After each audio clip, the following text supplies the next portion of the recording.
परभणीमध्ये येत्या काही दिवसात पाण्याचा प्रश्न गंभीर होण्याची परिस्थिती आहे। परभणी जिल्ह्यातील एकमेव प्रकल्प असलेल्या येलदरी जलाशयात केवळ 57% पाणीसाठा उपलब्ध आहे।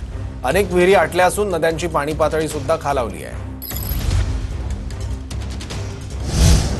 एप्रिल महिन्यातच उन्हाचा पारा 40 अंशांपर्यंत गेलाय, त्यामुळे धाराशिव जिल्ह्यातील पाणीसाठा झपाट्याने कमी होऊ लागलाय। धाराशिव जिल्ह्यातील प्रकल्पांनी तळ गाठला। जिल्ह्यात सरासरीच्या फक्त 32% पाणीसाठा शिल्लक आहे। जालन्याच्या बदनापूर तालुक्यातील राजेवाडी तलाव कोरडा भाग पडलाय, त्यामुळे 10 ते 12 गावांवर पाणी टंचाईचं संकट आहे। जालना जिल्ह्यातील 64 प्रकल्पांपैकी 3 प्रकल्प कोरडे पडले आहेत, तर इतर प्रकल्पांमध्ये केवळ 25%च पाणीसाठा शिल्लक आहे। अकोल्याच्या कवठा गावात भीषण पाणी टंचाई आहे। कवठा गावात धरण असूनही नागरिकांना पाणी टंचाईचा सामना करावा लागतोय।